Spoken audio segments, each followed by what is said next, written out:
ನಮಸ್ಕಾರ ಎಲ್ರಿಗೂ, welcome to lunch box. ಯಾರೆಲ್ಲ ನಮ್ಮ ಚಾನಲ್ ನೋಡ್ತಾ ಇದ್ರು, ನಮಗೆ ಸಪೋರ್ಟ್ ಮಾಡ್ತಾ ಇದ್ರು, ಭಗವಂತ ಅವ್ರ ಜೀವನದಲ್ಲಿ ಸುಖ ಶಾಂತಿ ನೆಮ್ಮದಿ ಕೊಟ್ಟು ಕಾಪಾಡಲಿ ಅಂತ ಕೇಳ್ಕೊಳ್ತಾ ಬನ್ನಿ. ಇವತ್ತು ಎಷ್ಟೊಂದೆಲ್ಲ ದುಡ್ಡು ಖರ್ಚು ಮಾಡಿ 4ರಿಂದ 5 ಮೊಮೋಸ್ ತಿನ್ನೋಕ್ಕೆ ಎಷ್ಟೆಲ್ಲ ದುಡ್ಡು ಖರ್ಚು ಮಾಡ್ತೀವಿ ನಾವು, ಅದನ್ನು ಈಸಿಯಾಗಿ ಕಡಿಮೆ ಖರ್ಚಲ್ಲಿ ಮನೇಲಿ ಹೇಗೆ ಮಾಡ್ಕೊಳ್ತಾ ನೋಡೋಣ ಬನ್ನಿ. ಮೊದಲಿಗೆ ನೋಡಿ, ಇಲ್ಲಿ ನಾನು ಹಿಟ್ಟನ್ನ ಹೇಗೆ ಕಲಿಸ್ಕೊಳ್ಳೋದು ತೋರಿಸ್ತಾ ಇದ್ದೀನಿ ಮೊಮೋಸ್ಗೆ. ಬಿಲ್ಕುಲ್ ಇದು ಹೇಗಿರುತ್ತೆ ಅಂದರೆ ಸ್ಟ್ರೀಟ್ ಸ್ಟೈಲಲ್ಲಿ ನಾವು ಹೇಗೆ ತಿಂತೀವೋ, ಹೋಟೆಲಲ್ಲಿ ರೆಸ್ಟೋರೆಂಟಲ್ಲಿ ಹೇಗೆ ಸಿಗುತ್ತೋ ಹಾಗೆ ಇರುತ್ತೆ. ನೋಡಿ, 1 ಕಪ್ ಮೈದಾ ಹಾಕ್ಕೊಂಡಿದ್ದೀನಿ, ಅದಕ್ಕೆ 1 ಟೇಬಲ್ ಸ್ಪೂನಷ್ಟು ಉಪ್ಪು, 1 ಟೀ ಸ್ಪೂನಷ್ಟು ಉಪ್ಪು ಹಾಕ್ಕೊಳ್ಳಿ. ನಿಮ್ಗೆ ರುಚಿ ತಕ್ಕಷ್ಟು ಹಾಕ್ಕೊಳ್ಳಿ. 1 ಟೀ ಸ್ಪೂನಷ್ಟು ಎಣ್ಣೆ ಹಾಕ್ಕೊಂಡು ಈ ಹಿಟ್ಟನ್ನ ಮಾತ್ರ ಚಪಾತಿ ಹಿಟ್ಟು ಥರ ಸಾಫ್ಟಾಗಿ ಕಲಿಸ್ಕೋಬೇಡಿ, ಚೂರು ಗಟ್ಟಿ ಕಲಿಸ್ಕೊಳ್ಳಿ ಇದನ್ನು. ಯಾಕಂದರೆ ನೆಂದ ಮೇಲೆ ತೀರಾ ಇದು ಸಾಫ್ಟ್ ಆಗೋದ್ರಿಂದ ಮತ್ತು ಮಾಡೋದಕ್ಕೆ ಕಷ್ಟ ಆಗುತ್ತೆ. ಚೂರು ಗಟ್ಟಿ ಕಲಿಸ್ಕೊಳ್ಳಿ. ಗಟ್ಟಿ ಕಲಿಸ್ಕೊಂಡು 1 ಟೇಬಲ್ ಸ್ಪೂನ್ ಆಯಿಲ್ ಹಾಕ್ಕೊಂಡು ಚೆನ್ನಾಗಿ ಹಿಟ್ಟಿಗೆಲ್ಲ ಅದು ಸ್ಪ್ರೆಡ್ ಮಾಡಿ ಒಂದು ಮೇಲ್ಗಡೆ ಒಂದು ಲಿಡ್ ಕ್ಲೋಸ್ ಮಾಡಿ ಅದನ್ನು ಹಿಟ್ಟನ್ನ ನೆನೆಯೋದಕ್ಕೆ ಬಿಟ್ಬಿಡಿ. ಅದು ಒಳಗಿನ ಸ್ಟಫಿಂಗ್ ರೆಡಿ ಆಗೋಷ್ಟರಲ್ಲಿ ಮೊಮೋಸ್ ಚಟ್ನಿ ರೆಡಿ ಆಗೋದ್ರಲ್ಲಿ ಹಿಟ್ಟು ಚೆನ್ನಾಗಿ ನೆನೆಯುತ್ತೆ. ನೋಡಿ, ಇಲ್ಲಿ ಇಷ್ಟು ಗಟ್ಟಿ ಕಲಿಸ್ಕೊಂಡು ಮೇಲ್ಗಡೆ ಲಿಡ್ ಕ್ಲೋಸ್ ಮಾಡಿ ನೆನೆಯೋದಕ್ಕೆ ಬಿಟ್ಬಿಡೋಣ. ಇದನ್ನು ಸೈಡಲ್ಲಿ ಎತ್ತಿಟ್ಕೊಂಡ್ಬಿಡೋಣ. ಇವಾಗ ಚೆನ್ನಾಗಿ ನೆನೆಯುತ್ತೆ ಇದು ಅಷ್ಟರಲ್ಲಿ. ಇವಾಗ ನೋಡಿ, ನಾನಿಲ್ಲಿ ಕ್ಯಾಬೇಜ್ನ ಚಿಕ್ಕ ಚಿಕ್ಕದಾಗಿ ಕಟ್ ಮಾಡಿ ಇಟ್ಕೊಂಡಿದ್ದೀನಿ. ನಾನು ಇಲ್ಲಿ ಸ್ಟಫಿಂಗ್ಗೆ ನಾನು ಒಂದು ಬಾಣಲಿನ ಬಿಸಿಗೆ ಇಟ್ಕೊಂಡು 1-2 ಟೇಬಲ್ ಸ್ಪೂನ್ ಎಣ್ಣೆನ ಹಾಕ್ಕೊಂಡಿದ್ದೀನಿ. ಅದಕ್ಕೆ ಒಂದು ಮೀಡಿಯಮ್ ಸೈಜ್ ಗಾತ್ರದ್ದು ಒಂದು ಈರುಳ್ಳಿನ ಚಿಕ್ಕದಾಗಿ ಕಟ್ ಮಾಡಿ ಹಾಕ್ತಾಯಿದ್ದೀನಿ. ನೀವು ಸ್ಪ್ರಿಂಗ್ ಆನಿಯನ್ ಬೇಕಾದರೂ ಹಾಕೋಬೋದು, ಈರುಳ್ಳಿ ಹೂ ಅಂತೀವಲ್ಲ ಅದನ್ನ ಹಾಕೋಬೋದು. ಇಲ್ಲಿ ಶುಂಠಿ ಬೆಳ್ಳುಳ್ಳಿ ಪೇಸ್ಟ್ ಹಾಕ್ಕೊಂಡೆ ನಾನು. ನೀವು ಬೇಕಿದ್ದರೆ ಬೆಳ್ಳುಳ್ಳಿ ಮತ್ತು ಶುಂಠಿನ ತುರಿದ್ಬಿಟ್ಟು ಹಾಕೋಬೋದು. ನೋಡಿ, ಸ್ವಲ್ಪ ಕೊತ್ತಂಬರಿ, ಶುಂಠಿ ಬೆಳ್ಳುಳ್ಳಿ ಪೇಸ್ಟ್ ಹಾಕ್ಕೊಳ್ಳಿ, ಚೆನ್ನಾಗಿ ಟೇಸ್ಟ್ ಬರುತ್ತೆ. ಬೇಕಾದ್ರೆ ಮಾಡಿ ನೋಡಿ, ಗೊತ್ತಾಗುತ್ತೆ. ನೋಡಿ, ಇವಾಗ ಕೊತ್ತಂಬರಿ ಹಾಕ್ಕೊಂಡಲ್ಲ, ಕೊತ್ತಂಬರಿ ಹಾಕ್ಕೊಂಡು ಚೆನ್ನಾಗಿ ಮಿಕ್ಸ್ ಕೊಡಿ. ಒಂದು ಮಿಕ್ಸ್ ಕೊಟ್ಟ ನಂತರ ಚಿಕ್ಕದಾಗಿ ಸಣ್ಣದಾಗಿ ಕಟ್ ಮಾಡ್ಕೊಂಡ್ರಂಥ ಹಸಿಮೆಣ್ಸಿನ್ಕಾಯಿನ ಸೇರಿಸ್ತಾ ಇದ್ದೀನಿ ನಾನು ಇವಾಗ ಇಲ್ಲಿ. ಅದನ್ನ ಹಾಕಿ ಚೆನ್ನಾಗಿ ಫ್ರೈ ಮಾಡ್ಕೊಳ್ಳಿ.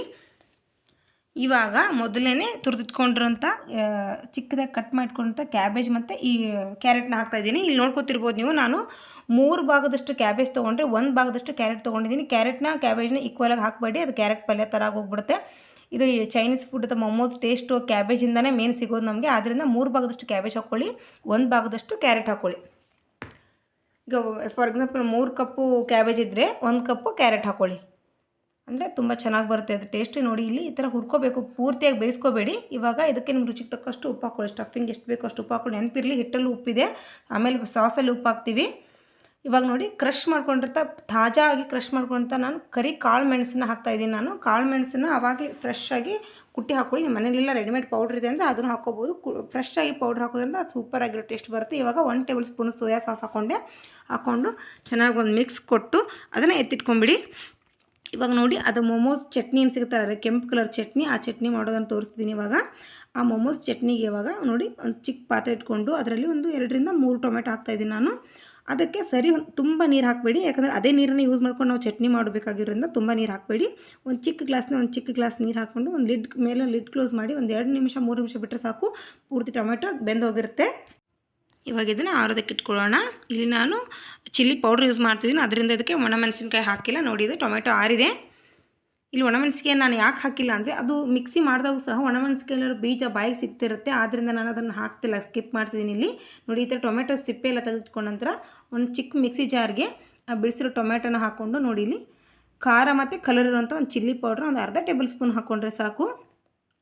ನೋಡಿ, ಸಖತ್ತಾಗಿ ನೋಡಿ ಕಲರ್ ಎಷ್ಟು ನೈಸಾಗಿ ಕಲರ್ ಬಂದಿದೆ. ನೋಡಿ, ಸಖತ್ತಾಗಿ ಪ್ಯೂರಿ ರೆಡಿ ಆಗುತ್ತೆ. ಯಾವುದೇ ರೀತಿಯ ಮೆಣಸಿನ್ಕಾಯಿ ಬೀಜ ಆಗಲಿ ಅದು ಯಾವುದು ಸಿಗೋದಿಲ್ಲ. ನೋಡಿ, ಬೀಜಗಳು ಕಾಣ್ತಿತ್ತು ಮೆಣಸಿನ್ಕಾಯಿ ಹಾಕಿದ್ರೆ, ಇದರಲ್ಲಿ ಏನೂ ಕಾಣ್ತಿಲ್ಲ. ಸಖತ್ತಾಗಿ ಪ್ಯೂರಿ ರೆಡಿ ಆಗಿದೆ. ಬನ್ನಿ, ಈಗ ಇದಕ್ಕೇ ಒಗ್ಗರಣೆ ಹೇಗೆ ಹಾಕೊಳ್ಳುತ್ತೆ ನೋಡ್ಕೊಂಬರೋಣ. ಒಂದು ಚಿಕ್ಕ ಸಾಸ್ ಪ್ಯಾನ್ ಇಟ್ಕೊಂಡಿದ್ದೀನಿ ನಾನು. ಅದಕ್ಕೇ 1 ಟೇಬಲ್ ಸ್ಪೂನು ಆಯಿಲ್ ಹಾಕ್ಕೊಳ್ತಾ ಇದ್ದೀನಿ. ಅದಕ್ಕೆ ಇವಾಗ ತುರಿದಿರೋಂಥ ಬೆಳ್ಳುಳ್ಳಿ ಮತ್ತು ತುರಿದಿರೋಂಥ ಶುಂಠಿ ತೊಗೊಂಡಿದ್ದೀನಿ. ಇಲ್ಲಿ ಶುಂಠಿ ಬೆಳ್ಳುಳ್ಳಿ ಪೇಸ್ಟ್ನ ಆ್ಯಡ್ ಮಾಡ್ಕೋಬೇಡಿ, ಯಾಕಂದರೆ ಸಾಸಲ್ಲಿ ಅದೇನು ಮೊಮೋಸ್ ಚಟ್ನಿ ಇರುತ್ತಲ್ಲ, ಚಟ್ನಿಯಲ್ಲಿ ನಮಗೆ ಈ ಪೀಸ್ ಶುಂಠಿ ಮತ್ತು ಬೆಳ್ಳುಳ್ಳಿ ಸಿಗ್ತಿರ್ಬೇಕು ಬಾಯಿಗೆ, ಆದ್ದರಿಂದ ತುರಿದು ಹಾಕ್ಕೊಳ್ಳಿ.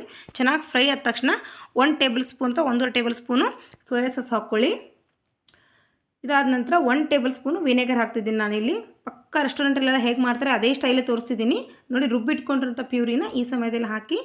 ನೋಡಿ, 1 ಟೇಬಲ್ ಸ್ಪೂನು ಸಾಲ್ಟ್ ಹಾಕ್ಕೊಳ್ಳಿ. ನಿಮ್ಗೆ ಎಷ್ಟು ಬೇಕೋ ಅಷ್ಟು ಸಾಲ್ಟ್ ಹಾಕ್ಕೊಳ್ಳಿ, ರುಚಿಗೆ ತಕ್ಕಷ್ಟು ಸಾಲ್ಟ್ ಹಾಕ್ಕೊಳ್ಳಿ. ಬಟ್ ಇದಕ್ಕೆ ಶುಗರು 1 ಟೇಬಲ್ ಸ್ಪೂನಷ್ಟು ಶುಗರ್ ಹಾಕ್ಕೊಳ್ಳಿ. ನಂತರ 1-2 ಟೇಬಲ್ ಸ್ಪೂನಷ್ಟು ಟೊಮೆಟೊ ಕೆಚಪ್ ಏನಿರುತ್ತಲ್ಲ ಅದನ್ನು ಹಾಕ್ಕೊಳ್ಳಿ. ಒಂದು 2-3 ನಿಮಿಷ ಕುದಿಸಿದ್ರೆ ಸಾಕು, ಇದು ರೆಡಿಯಾಗಿ ಹೋಗುತ್ತೆ. ನೋಡಿ, ಇವಾಗ ಇದು ರೆಡಿ ಆಯ್ತು. ಇವಾಗ ಆಲ್ರೆಡಿ ನೋಡಿ ರೆಡಿ ಆಯ್ತು. ಇವಾಗ ನೋಡಿ, ಹಿಟ್ಟು ರೆಡಿಯಾಗಿದೆ. ಇವಾಗ ಈ ಹಿಟ್ಟಲ್ಲಿ ನಾವು 40 ಮೊಮೋಸ್ ಮಾಡ್ಕೋಬೋದು. ನೋಡ್ತಾ ಇದ್ದೀರಲ್ಲ, ಹಿಟ್ಟು ಚೆನ್ನಾಗಿ ನೆಂದಿದೆ. ಅದರಲ್ಲಿ ನಾನು ಚಿಕ್ಕ ಸೈಜ್ದು ಗಾತ್ರದ್ದು ಉರುಳಿ ಮಾಡ್ಕೊಂಡು ಇಟ್ಕೋತಾ ಇದ್ದೀನಿ ನಾನು. ಹಿಟ್ಟಿಗೆ ಚಿಕ್ಕ ಪೂರಿ ಸೈಜಲ್ಲಿ ಲಟ್ಸ್ಕೋಬೇಕಲ್ಲ ನಮಗೆ ಮೊಮೋಸ್ಗೆ, ಅದಕ್ಕೆ ನಮ್ಗೆ ಎಷ್ಟು ಬೇಕೋ ಅಷ್ಟು ಚಿಕ್ಕ ಗಾತ್ರದಲ್ಲಿ ನಾನು ಹಿಟ್ಟನ್ನ ನೋಡಿ ಸಪ್ರೇಟ್ ಮಾಡ್ಕೊಂಡು ಇಟ್ಕೋತಾ ಇದ್ದೀನಿ. ಈ ಥರ ನೋಡಿ ಇಟ್ಕೊಂಡು, ಈ ಥರ ನಮಗೆ ಎಣ್ಣೆ ಹಚ್ಕೊಂಡು ಚೂರು ಹಿಟ್ಟನ್ನ ಲಟ್ಸ್ಕೊಳ್ಳಿ. ಎಣ್ಣೆ ಹಚ್ಕೊಂಡು ಯಾಕೆ ಲಟ್ಸ್ಕೊಳ್ಳಿ ಅಂತ ಏನಂದರೆ ಮೊಮೋಸ್ಗೆ ಒಂದಕ್ಕೊಂದು ಹತ್ತಿ ನಾವು ಸ್ಟೀಮ್ ಮಾಡುವಾಗ ಒಂದಕ್ಕೊಂದು ಹತ್ತಿ ಇಟ್ಟಾಗೂ ಸಹ ಅದು ಒಂದಕ್ಕೊಂದು ಹತ್ಕೊಂಡು ಹರಿಯೋದಿಲ್ಲ. ಎಣ್ಣೆ ಹಚ್ಚಿ ಲಟ್ಸ್ಕೊಳ್ಳೋದ್ರಿಂದ ನೋಡಿ ಇವಾಗ ಈ ಥರ ಎಲೆ ಆಯ್ತಲ್ಲ. ಇವಾಗ ಇದರಲ್ಲೇ ನಾವು ಸ್ಟಫಿಂಗ ತುಂಬ್ಕೊಳ್ಳೋದನ್ನ ನೋಡೋಣ. ಸ್ಟಫಿಂಗ್ನ ಸ್ವಲ್ಪ ಚೂರು ಚೆನ್ನಾಗಿ ತುಂಬ್ಕೊಳ್ಳಿ. ಸ್ಟಫಿಂಗ್ನ ಕಡಿಮೆ ತುಂಬ್ಕೋಬೇಡಿ, ಯಾಕಂದರೆ ಮೊಮೋಸ್ ಬೆಂದಾದಮೇಲೆ ಅದು ಪೂರ್ತಿ ಚಪ್ಪಟೆಯಾಗಿ ಒಳಗಡೆ ಹೋಗ್ಬಿಡುತ್ತೆ. ಸ್ಟಫಿಂಗ್ ಕಡಿಮೆ ತುಂಬ್ಕೊಂಡ್ರೆ ಎಲೆ ಆದಷ್ಟು ಪೂರಿ ಹೇಗಿರುತ್ತೋ ಅಷ್ಟು ದಪ್ಪಕ್ಕಿರಲಿ. ಎಲೆ ತುಂಬ ತೆಳ್ಳಗೆ ಮಾಡ್ಕೋಬೇಡಿ. ನೆನಪಿರಲಿ, ಹಿಟ್ಟು ಗಟ್ಟಿ ಇದ್ದರೆ ಎಲೆ ಮತ್ತು ಹದ ಚೆನ್ನಾಗಿ ಬರುತ್ತೆ. ನೋಡ್ತಿರಲ್ಲ ಮೊಮೋಸ್ನ ಹೇಗೆ ಫೋಲ್ಡ್ ಮಾಡ್ಕೊಂಡೆ ಅಂತ. ಏನಿಲ್ಲ, ಪೂರ್ತಿ ಹಿಟ್ಟನ್ನ ಈ ಮೋದಕ ಎಲ್ಲ ಹೇಗೆ ಮಾಡ್ಕೋತೀವಲ್ಲ ಆ ಥರ ಪೂರ್ತಿ ಅಂಚಲ್ಲಿರೋ ಹಿಟ್ಟನ್ನ ತೊಗೊಂಡು ಮೇಲ್ಗಡೆ ತೊಗೊಂಡು ಒಂಥರ ಟರ್ನ್ ಮಾಡಿಕೊಂಡು ಲಾಕ್ ಮಾಡ್ಕೊಂಬಿಟ್ರೆ ಮುಗೀತು. ತುಂಬ ಈಸಿ ಇದು.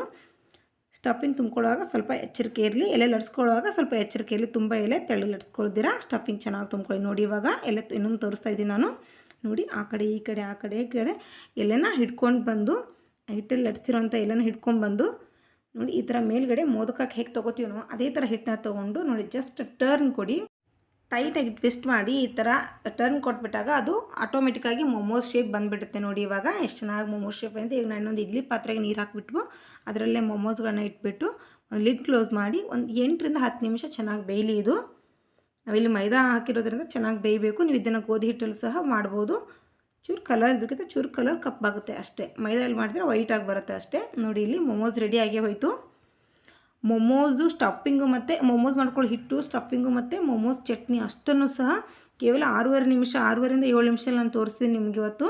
ನೋಡಿ ಎಷ್ಟು ಈಸಿಯಾಗಿ ಮಾಡ್ಕೋಬೋದು. ಈ ಮೊಮೋಸ್ ಸಾಸ್ ಏನಿದೆಲ್ಲ ಮನೇಲಿ ಮಾಡ್ಕೊಂಡಿರೋದು ಹೊರಗಡೆ ಸಿಗೋದಕ್ಕಿಂತ ಇದಕ್ಕೆ ತುಂಬ ತುಂಬ ಅದ್ಭುತ ರುಚಿಯಾಗಿರುತ್ತೆ. ನಾನು ಮಾಡಿರೋ ಅಳತೆಯಲ್ಲಿ ಮೊಮೋಸ್ ಮಾಡಿಕೊಂಡ್ರೆ ಒಂದು 40 ಮೊಮೋಸ್ನ ಆರಾಮಾಗಿ ಮಾಡ್ಕೋಬೋದು. ನೋಡಿದ್ರಲ್ಲ ಇವತ್ತಿನ ರೆಸಿಪಿ ಎಷ್ಟು ಈಸಿಯಾಗಿತ್ತು, ಎಷ್ಟು ಸಖತ್ತಾಗಿತ್ತು ಅಂತ. ಇವತ್ತಿನ ರೆಸಿಪಿ ಇಷ್ಟ ಆಗಿದೆ ದಯವಿಟ್ಟು ಸಪೋರ್ಟ್ ಮಾಡಿ. ಸಿಗ್ತೀನಿ ನಾನು ಮುಂದಿನ ರೆಸಿಪಿಯಲ್ಲಿ. ಅಲ್ಲಿವರೆಗೂ ಟೇಕ್ ಕೇರ್.